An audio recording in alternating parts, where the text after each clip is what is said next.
En esta lección abordaremos un concepto simple, pero muy importante para el diseño de estructuras de concreto reforzado, y es el desarrollo del refuerzo.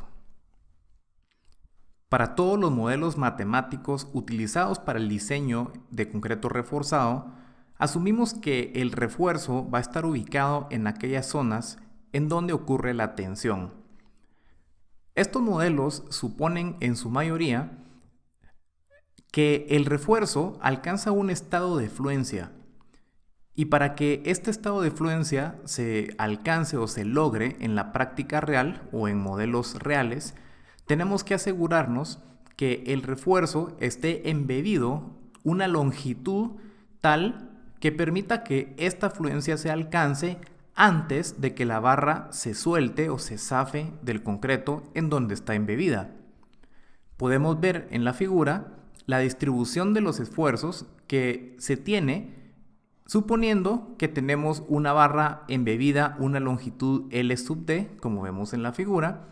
y que a partir de esta L sub D, pues la barra sale y se sujeta a una acción de tensión. Podemos ver que así como existe una distribución de esfuerzos en el sentido longitudinal de la barra, también en el sentido transversal encontramos una distribución determinada de esfuerzos que va a abarcar o va a llegar hasta una distancia C sub B a partir del centroide de manera circular hacia el exterior.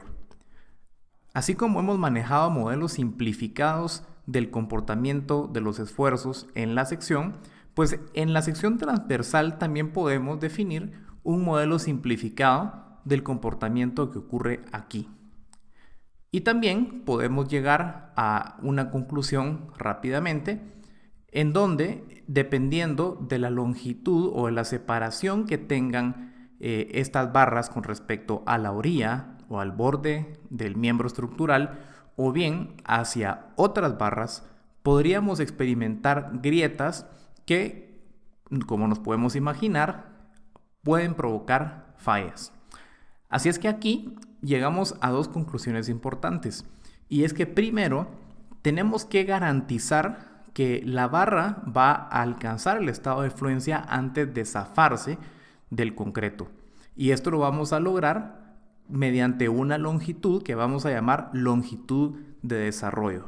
Esto quiere decir que necesitamos que la barra esté cierta longitud embebida para que se cumpla pues este estado de fluencia. Y también la segunda conclusión es que debemos de separar las barras de refuerzo cierta distancia de tal modo que no se generen grietas o fallas por la corta distancia que éstas puedan tener hacia el borde. Como anteriormente se indicó, este fenómeno de desarrollo va a requerir considerarse particularmente cuando tenemos esfuerzos de tensión. Y eso tiene mucha lógica, ya que, como bien sabemos, las barras de refuerzo se colocan para participar de los esfuerzos de tensión que el concreto no es capaz de resistir. De tal modo que si vemos que aplicamos una fuerza de tensión en una determinada barra, como reacción vamos a tener esfuerzos de adherencia o bond stresses que van a ocurrir en el sentido longitudinal de la barra de forma inversa o, como se indicó anteriormente, como reacción a una determinada fuerza de tensión. Para profundizar más en la forma en la cual se desarrollan los esfuerzos que anteriormente hablamos, que son en el sentido longitudinal de la barra, con aquellos esfuerzos que al principio de esta lección mencionamos que ocurren de forma transversal, es que recurrimos al concepto de las barras deformadas, en donde las barras deformadas contienen una determinada configuración de estrías que van a transmitir los esfuerzos de tensión longitudinales hacia el sentido transversal, generando así pues algunos esfuerzos que considerablemente pueden afectar a la viga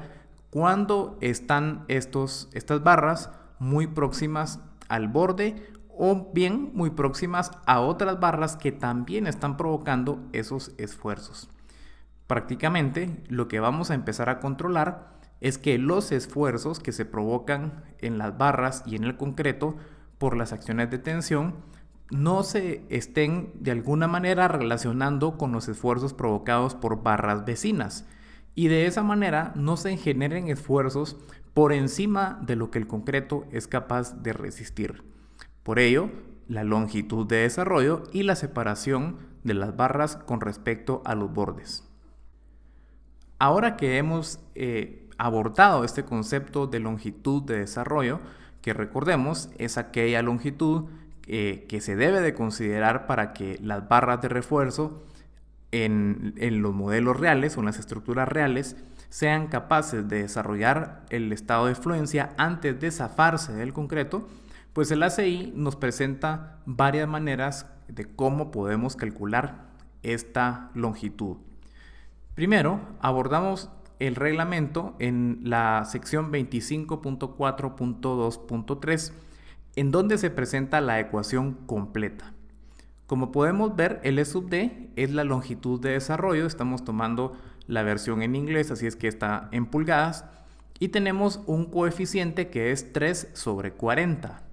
Luego tenemos un conjunto de características, por ejemplo lambda, que se trata de concreto, del coeficiente que se utiliza para concretos de peso ligero, que vamos a asumir que puede ser 1 en su mayoría de ocasiones.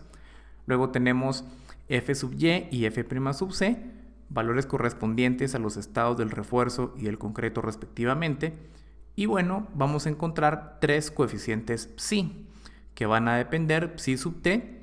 de la ubicación de la barra, psi sub E del recubrimiento, ya que podríamos reducir una determinada longitud de desarrollo utilizando un coeficiente psi sub E mediante la aplicación de epóxicos que mejoren el comportamiento o la adherencia bajo esta situación, y psi sub S, que va a depender del tamaño de las barras, ya que como vimos anteriormente, al momento que estos esfuerzos longitudinales se transmiten de forma transversal hacia el miembro, el tamaño de la barra es muy importante, principalmente por la influencia que éste podría tener dada la longitud o la distancia al borde del miembro. Luego encontramos D sub B, que simplemente es el valor del diámetro de la barra.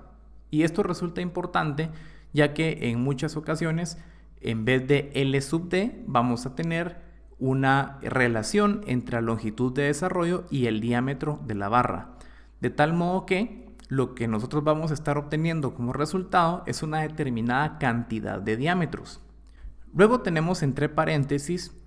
un coeficiente, o un grupo de coeficientes, mejor dicho, que depende de la presencia de estribos. Y de esto hablaremos más adelante. Como se hablaba anteriormente, la ecuación se va a ver modificada por algunos coeficientes, en donde podemos encontrar psi sub G, que no lo hemos tratado aún, pero lo abordaremos, psi sub E, psi sub S, psi sub T, y también el coeficiente lambda. Y como podemos ver, aquí encontramos qué coeficiente vamos a aplicar para cada uno de estos casos. De acuerdo a lo anterior, podemos encontrar entonces en la sección 25.4.2.4 la expresión que acabamos de ver. Y también podemos notar cuándo se puede tomar K sub TR igual a 0 para una simplificación del diseño.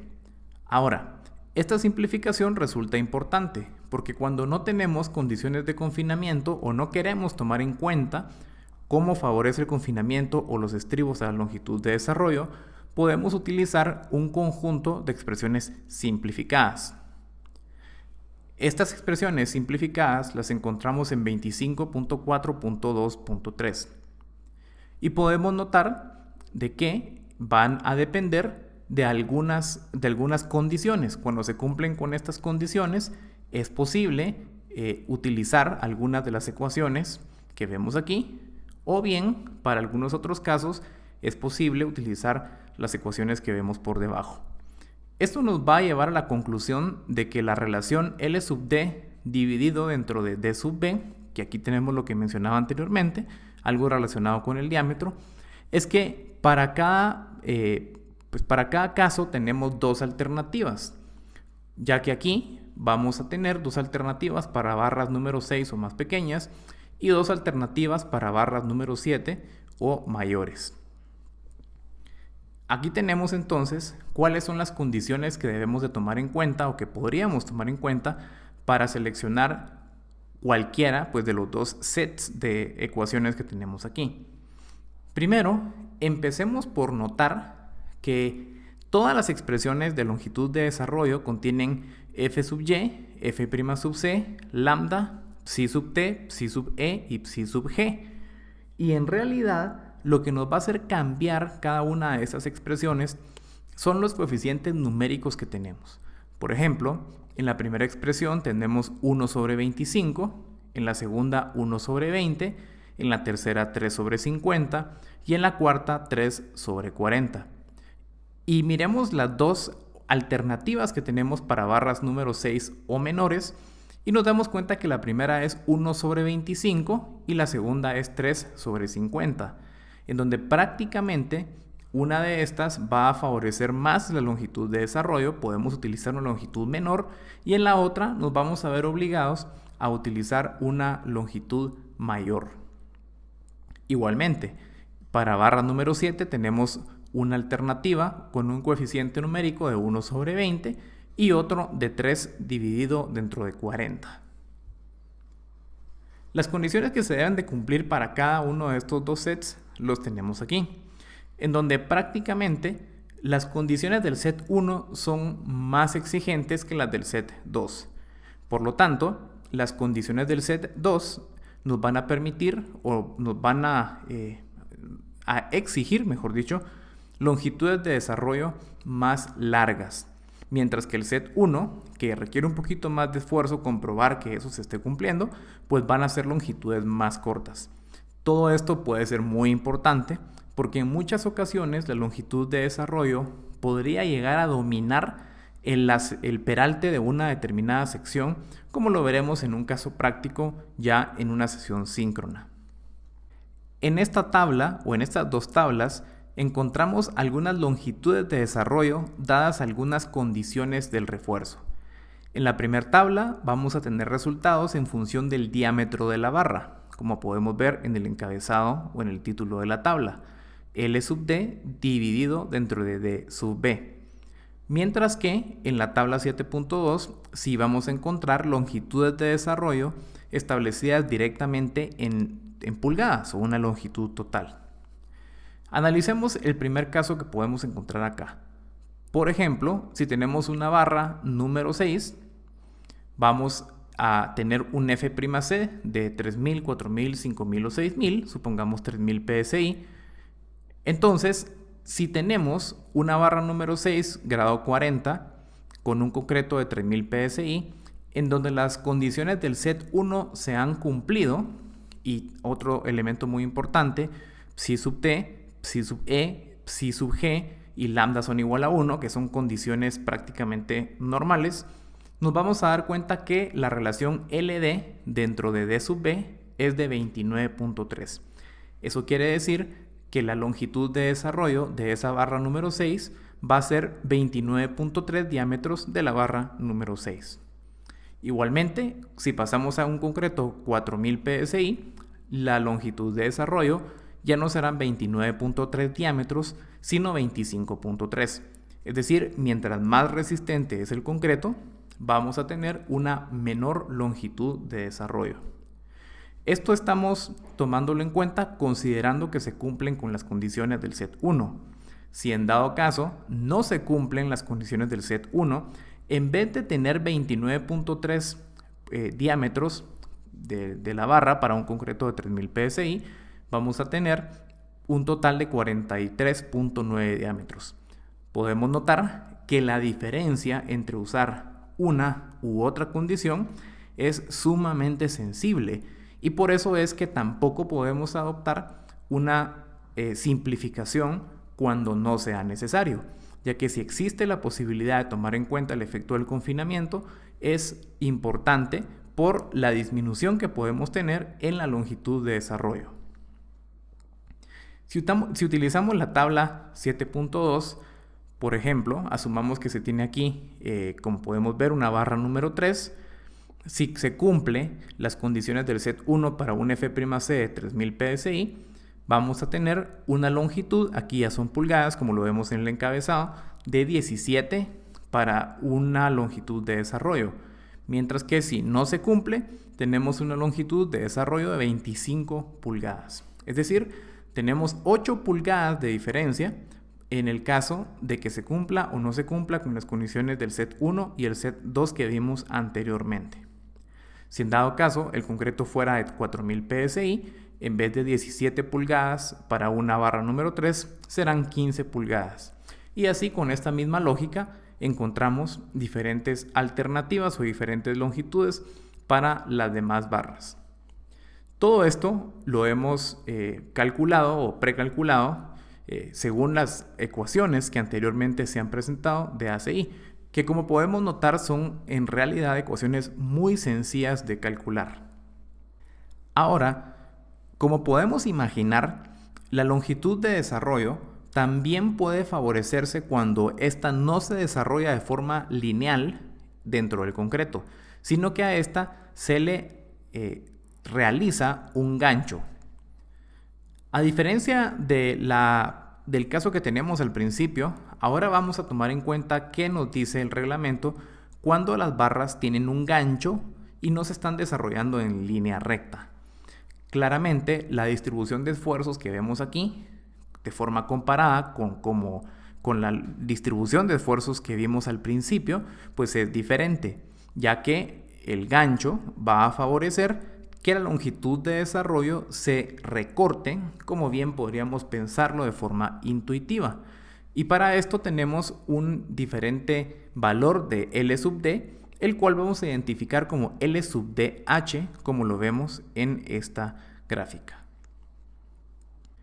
En 25.4.3.1 vamos a encontrar cómo se define L sub DH. Nos vamos a dar cuenta que tenemos un coeficiente psi adicional